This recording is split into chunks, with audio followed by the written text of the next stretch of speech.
From a young age, every black girl is confronted with the same thought. My hair is not accepted, it's too complicated, it's unmanageable. So what do we resort to? Any products or hairstyles that bring us closer to the European beauty standard. Perms, silk presses, weaves, wigs. But in 2021, I took control of my hair journey and said enough is enough. I deserve to show love to the hair that grows out of my scalp. Finally, it's time to embrace my natural beauty. Here's my journey. Before we continue, I think you should subscribe. Thanks.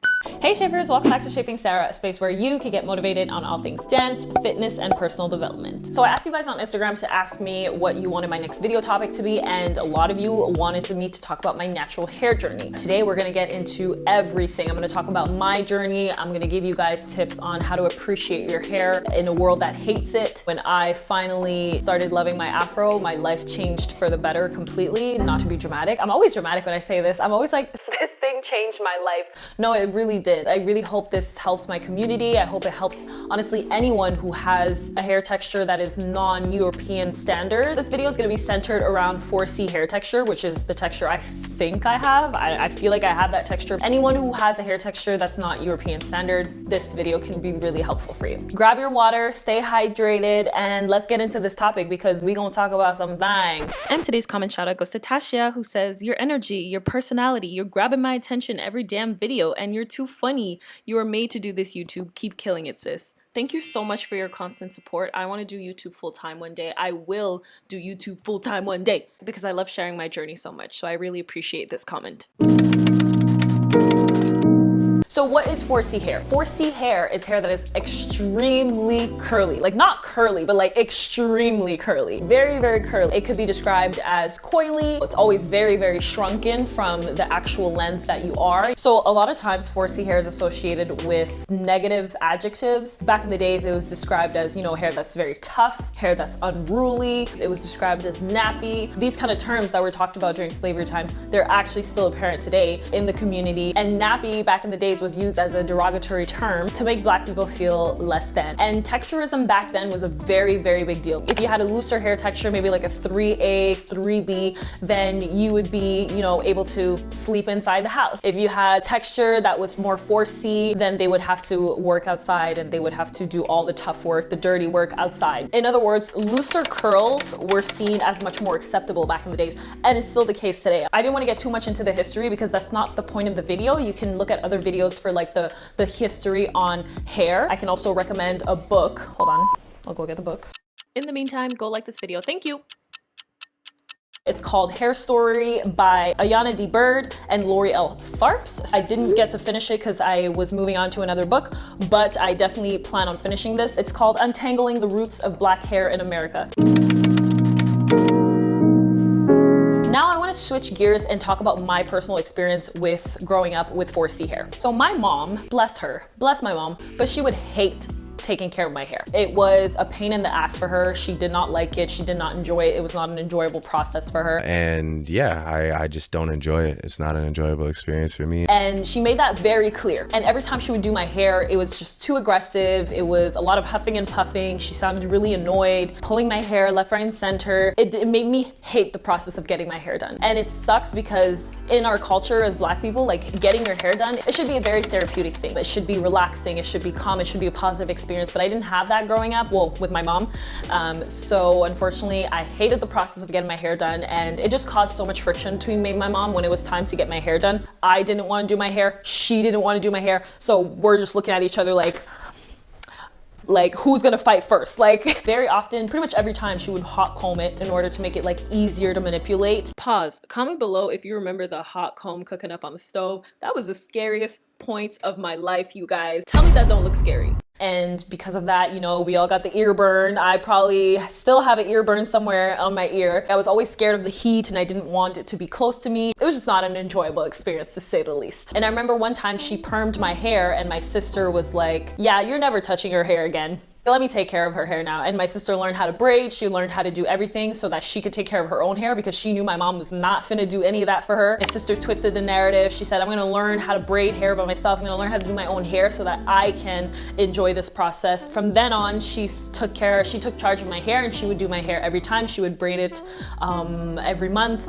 And yeah, I had like a personal hairstylist. And that experience was a lot more enjoyable with my sister. That was our moment to bond together and to just catch up on life. So I enjoyed that experience a little bit more than with my mom, for sure. Also, one thing I wanted to mention is that growing up, I didn't have any Black friends. Looking back, I didn't have any close friends that were Black. A lot of my friends, they were different cultures. Like I had a lot of Asian friends, I had a lot of Arab friends, but I didn't have like a Black gang. Like I wasn't surrounded by Black girls. So I think that definitely affected my relationship with my hair, because nobody had my hair texture. Although like some girls had curly hair, it still wasn't my hair texture. So I was like, okay, well, nobody has my hair texture and I'm a kid, so I want to fit in really bad. So obviously I'm not gonna wear my Afro or anything, because I don't feel like it's the standard. I don't feel like anyone has it. So why do I need to have it? You know, I want to wear braids. I want to wear weave. That definitely, the fact that I didn't grow up and I wasn't surrounded by Black people like that, I think that definitely had an impact on the way I saw my hair. Growing up, I would hide my hair. I never had my Afro out. I never had my natural hair out. I only had braids or weave. Those were the two things I always had. Nobody ever saw my natural hair. Like it just wasn't a thing growing up. And the reasons why I would hide my hair is I would claim back then, and I know a lot of girls can relate, but I would claim that it was to protect my hair. I want to protect my hair. I want to protect my hair. That's why I have it in weave. That's why I have it in braid. Baby, at some point it's like, you want to protect your hair, or you just want to hide it from the world. Like, you have to be honest with yourself. Are you really trying to protect your hair, or you're just ashamed of it and you're trying to hide it? Be so for real right now. Now I look back and I'm like, no, I wasn't trying to protect my hair. I was trying to hide that shit. I was trying to conceal my hair. That's what I was trying to do. When Malik and I got into a relationship, he was always asking me, why have I never seen your hair before? Is this a real relationship if I've never seen your hair before? Like, what's going on? Like, show me your hair. And I was like, no, I'm trying to protect my hair. There's too much heat outside.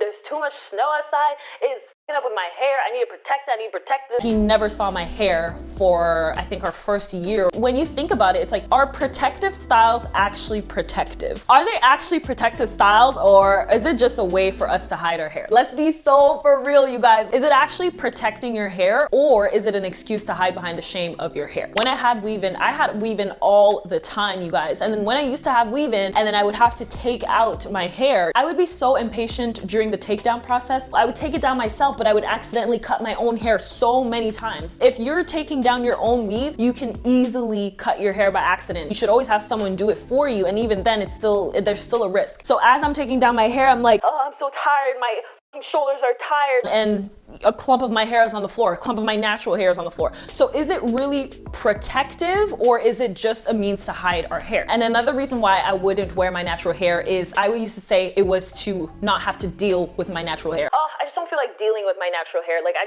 just don't want to deal with it. I don't want to deal with it. Why do we think of our 4C hair as something that we have to deal with rather than something that we have to care for? Do you understand the difference in the vocabulary there? It's a big difference. Why do we have to see it as something we have to deal with rather than it being part of our self-care routine? How we put makeup on. Why do we see putting makeup on as a self-care routine, but we don't see handling our 4C hair as part of our self-care routine? We just think of it as dealing with it, getting it out the way. Like, huh? Because when you're saying I don't want to deal with my hair, that's saying that your hair is unmanageable. Like, you can't manage your hair, you can't deal with your hair. And keep in mind that the vocabulary that you use, it might sound silly, but your hair feels that you hate it. Your hair feels that energy. So it's important to be careful how you talk about your hair, how you treat your hair, how you manipulate your hair. Are you actually proud of it, or are you trying to hide it from the world? These things are super important to be careful with. So the thing about products for black hair is the companies that created these products, first of all, a lot of them are white owned. They're owned by white people. And second of all, they have kind of a mission to reinforce the fact that we hate our hair. So they capitalize off the fact that we, for decades, for years, we've always had issues with our hair, or with issues with accepting our hair, or issues with it being too far from the European standard. So they capitalize off of that, and they create products to make our hair get closer and closer to the European standard. So they come out with silk presses, they come out with perms, they come out with products to enhance your curl pattern, to make it looser. At the end of the day, all these things are just a way for us to get closer to the European standard. It is what it is. Silk press, perm, everything, all of that is just for us to get closer to the European standards. We are pressured to do so because we want to be accepted by society. That's just what it is. And if you get perm, if you get a silk press, if you get all that, no problem. That's your hair and you should be allowed to do whatever you want with it. But at the end of the day, let's understand why we're doing it, and that's for that reason. I'm never against someone who wants to perm their hair or anything. It's not my hair. So you do whatever you want. You can have fun with your hair, you can experiment, it's your hair. But we have to be so for real about why we're doing it, and it is honestly because of that. Companies are profiting off of that. They see that and they're taking notes. They're like, oh, they don't like this about themselves, bet we're gonna make a product for this. And also you'll notice that because our hair is seen as unruly, as unmanageable, we feel like we have to buy so many products to help manage our hair. The shampoo, conditioner, and leave-in conditioner, there's not enough. We need a special oil, a special detangler, special this, we need a special that. So all of these things are just a way companies use to reinforce our insecurities. You know how white people just have their shampoo, conditioner, and maybe a lick of oil, that's it? No. Black people, we feel like we need way more in order to manage our hair. Wrong. It is all marketing. It's all what they use to make you purchase their product more. So just keep that in mind. If you want to try products on your hair, it is your hair.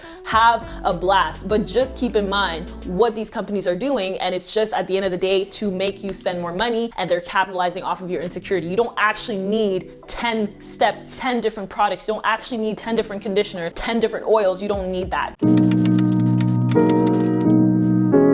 So on June 4th, 2021, the beginning of summer, I randomly took out my weave one day and I look at myself in the mirror for whatever reason and I'm like, damn, I look fucking good, bro. I don't know what it was. My brain just developed in that instant. My brain just clicked. And for some reason I was looking at myself in the mirror and I was really appreciating my hair. And I had my next pack of weave in my hands and I was like, you know what, bro, I don't even want to do this. Now, I literally don't feel like wearing this next weave. It's hot outside. Let me let my back breathe. I just felt like randomly, you know what, let me actually make tangible steps to loving my hair. That's the day I decided to do that, and it was such a random day, but I just went with it. I went with my gut, I went with what I felt like doing, and at that particular moment, I felt like wearing my hair out. And then ever since then, I have been obsessed with my natural hair and I've been wearing it out so much more than any other hairstyle. I felt so pretty. I felt so confident. I felt so beautiful. I felt like my facial features were so apparent. I was like,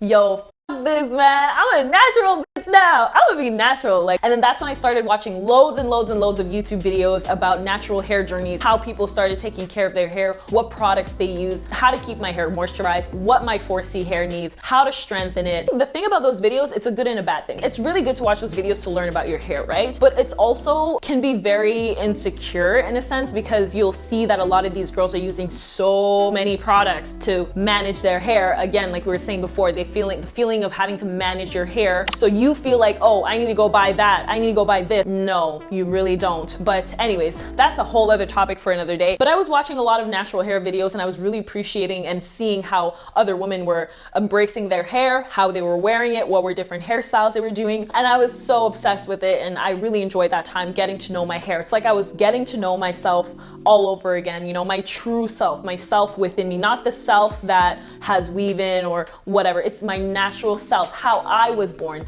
the hair that grows out of my hair, the hair that was meant to be shown to the world. I was finally learning it and how to love it, how to take care of it, and it felt so good.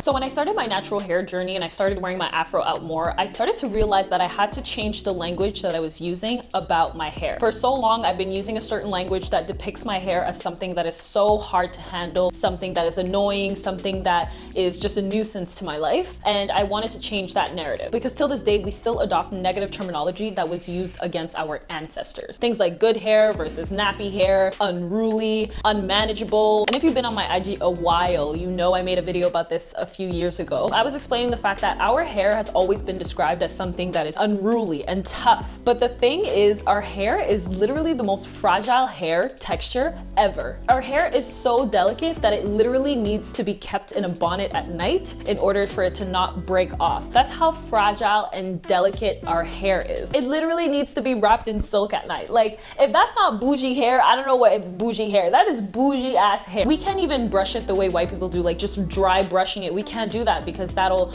break our hair apart. So I started changing my vocabulary from my hair is so hard to deal with to my hair needs more love and attention than any other hair texture because it is a beautiful crown that deserves its flowers and its love and its respect. It's a beautiful crown that deserves the love and attention, the extra love and attention that I put towards it. It deserves that because it represents courage. It represents self-love. It represents so many things. So it's important for me to take care of my hair and take that extra hour or whatever is needed to make sure that my hair strands are treated with love and respect. I know it sounds dramatic, but I'm telling you guys, you have to change the language around your hair. I changed my narrative from, well, why doesn't my hair fall to my shoulders like other people do, to my hair is so full of life that it gravitates towards the sky. It cannot gravitate towards the floor. It has to gravitate towards the sky because it is so powerful. There's so much strength. There's so much beauty in it. It just carries a lot of life in this crown. Like, my hair literally defies gravity. How many things in this world defy gravity? Like, how fucking crazy is that? You know what I mean? I had to really appreciate that for what it was. My hair's not gonna fall down to my shoulders. It's not gonna be pulling down towards the ground. It's lifting me up. It is gravitating me towards the sky. Things like that, I had to change my narrative. And that came with a lot of journaling. It came with a lot of self-reflection. Like, it wasn't from one day to another that I changed my mindset completely. But slowly but surely, I was paying attention to some of the things that I was saying that were sounding very negative about my hair, and I would transition it to something more positive. Malik helped me a lot to figure out and navigate this, these vocabularies because, he's really good with words and he helped me find better words to describe my hair. Loving my afro increased my confidence like crazy, you guys. There's something about not having to rely on external things in order for me to feel beautiful. Like, I don't have to rely on a pack of bundle to make me feel beautiful. And that level of confidence is next level, you guys. Ain't nobody can tell me shit at that point. And there's something about not having perfectly done hair every time that makes me feel 10 times more confident. Even if I'm wearing my afro, sometimes it doesn't look like this all the time. I have to style it for it to look like this. But sometimes it looks spiky as f- it looks crazy, it looks wild, but I still feel pretty. And that is another level of confidence that I unlocked. Not only am I accepting my afro, but I'm accepting it in the worst forms too. I'm not accepting it only when it's perfectly rounded shape. Even when it's spiky, it looks cute. I still look cute. I don't know how to explain it to you guys. Like, it's just a vibe. It's just a feeling. It's an energy. It's an intention that I have with myself. I look at myself in the mirror. I'm like, yo, you look so fucking cute. Even with your spiky ass afro, your afro is not even combed through. Nothing is combed through, but you look cute. And honestly, guys, I think a big part of that is me being a dancer and me learning how to love my body. That really helped me to learn how to love my hair as well, because I'm already confident. I know how to move my body. I understand my body. And then to see my hair, that's hair at this point doesn't mean shit. Once I know my body and I'm confident in my body, I could have no hair. I could be bald and still feel like the baddest bitch in the room. Keep in mind, when you have your natural hair, the problem is we try to make it look pristine all the time because it's natural hair. It needs to look pristine. It needs to look good. It needs to be comparable to your weave or your braids. No, it doesn't. I promise you it doesn't. Your hair doesn't need to look pristine in order for it to look presentable. And I think that's what I started accepting when I was wearing my afro. I didn't need to make it look super perfect. It's an afro. It's an afro. It's supposed to go wild. Your hair's curly. Let it go wild. Let it go curly. It's fine. You're still beautiful. And that's the thing about an afro. It's not gonna look perfect all the time. It is a curly bundle of lion hair. So it's gonna look crazy sometimes, but you have to embrace the times where it looks crazy too. I've never felt more beautiful and divine until I let my afro out into the world, and I mean that. It's crazy how when you finally let go of those expectations of your hair always needing to look perfect, your hair always needing to look done, you let go of those expectations, you live in a different world, bro. Once you do that, you start living in a different world. You don't even give a fuck what anyone says around you. You don't care what people think about you. You are comfortable in yourself so much that you're willing to go outside looking your most natural self, the way you were meant to look, the way you were born to look. That is a different level of confidence, you guys. And I really hope that if, someone watches this video and has my hair texture, even if they don't go natural, even if this video makes them think twice about how they're wearing their hair and how they should appreciate their natural self, my job is done. That is all I'm asking for. I'm asking for reflection on people's parts. I don't expect everybody to be comfortable wearing an afro all the time. No, not at all. But I just try to bring a perspective out there for people who, maybe are considering a natural hair journey, but they're just kind of afraid of stepping out of their shell or stepping outside of the society's norms. I just want them to look at this video and be like, yo, she did it, I could do that too. And one thing I noticed, you guys, I'm not kidding, when I started going natural, that is when I had the most compliments I've ever had in my life. I think people just weren't expecting that. It's crazy. I would get so many compliments back to back to back on my hair. Your hair looks so nice. Your hair looks so fluffy. It looks like it smells so good. It really boosted my confidence, obviously, because people were seeing that I was starting to get comfortable with my natural self. There's nothing more beautiful than seeing someone comfortable in their natural self and confident in it. At that point, it shows through your personality. It doesn't even show through your exterior. What is the people's first impression when they talk to you? What is people's first impression when they see you smile? Do they see something genuine? These are all personality. There's something about you. People can see that naturally you're confident. You're just a confident person. And I think that's beautiful, and it shined even brighter when I finally let my hair out into the world. So when I wear my afro, it's not only to, love myself and all that stuff. It's also, for me, it's a statement. Wearing an afro outside is very powerful. It's like the audacity that you have to wear your natural self outside and to not give a fuck what other people think. You just feel so good inside that you don't care what you look like on the outside. You don't care what the standards are in society. So that is what's powerful about it. It's a statement. It's a fuck you to people who have for so many years told me that my hair is not professional, who told me that my hair cannot be dealt with, who told me that my hair is not nice. That's a big fuck you to those people. So many people have tried and tried and tried and succeeded to convince us that our hair is not beautiful, that our hair is complicated, that our hair is nappy, that our hair is this, that our hair is that. That statement is very powerful, and it's important to put out in this world, for me at least. I want to put my mark in this world. I want people to see, oh yeah, Shaping Sarah, yeah. She don't play about her hair. She do not play about her hair, and she does not care what people think. I personally grew up as the youngest of my family, so I never had like a younger sibling to influence or to give advice to. So I always saw myself as, when I got older, I always saw myself as like an example for young black girls, like someone that a young black girl can look up to and can be like, she's so happy with her natural self, and I want to be that way. So that's why I started wearing my afro, and that's why I proudly wear it outside. And I want, more than anybody else, I want young black girls to see me out in these streets with my afro out and be like, wow, so I can just walk outside of my house. I don't need to have braids in my hair. My hair is actually really nice. I have the same hair as her. I could do that too. That's what I want young black girls to see when they see me in the street. And the thing is, like, if you go in Congo, for example, it's not uncommon that you're gonna see a woman with an afro. Like you'll see that everywhere. But when you come to, Montreal, Canada, you're not gonna see many people with an afro. You're not gonna see many people with their natural hair. A lot of people are wearing braids. A lot of people are wearing weaves. Everywhere in North America, that's how it is. I wanted to be that representation for young black girls to see in the streets and to be like, hey, I can wear my hair like that too. Yes, braids are nice. Yes, I love my braids, but actually it's okay for me to walk outside with an afro. I wish I lived in a world where more people wore their afro. As much as I respect, whatever people want to do with their hair, I want to see people who look like me. I would feel so much better if I see people who look like me. I would feel so at home if I saw people who looked like me. But, it's not the case, but it's okay. That doesn't mean that I'm going to fold and fall under the pressure of European standards. That's not, no. And I'm sure that for me as a young girl, if I would have saw more women with their afros out, maybe I would have appreciated my hair way earlier on. I didn't grow up with people who had their natural hair out, let alone have their afro out. If they had their natural hair out, it was permed. I didn't really see any of that, so it wasn't a thing for me to actually think like, hey, I need to love my own hair the way it comes out of my scalp.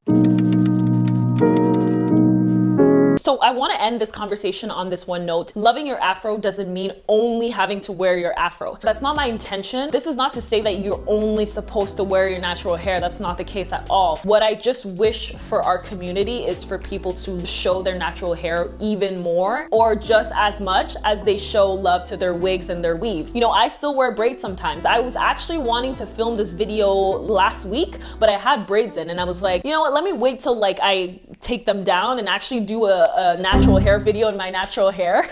So that's why I didn't film it last week. But all this to say that you can still wear braids and love your afro, but if you never want to show your afro out into the world, like ever, it could be a sign that you don't actually love your hair. It's okay if you don't, as long as you admit it and maybe you work towards it. You know, the first step is always admitting it. That is it for today, guys. Thank you so much for watching. The next video I want you to watch is stop stressing about your goals. I made a video about how to stop stressing about your goals, your future, how to embrace the abundance mindset. Go watch that video. It'll give you so much more value. So thank you so much. See you in the next video. Bye.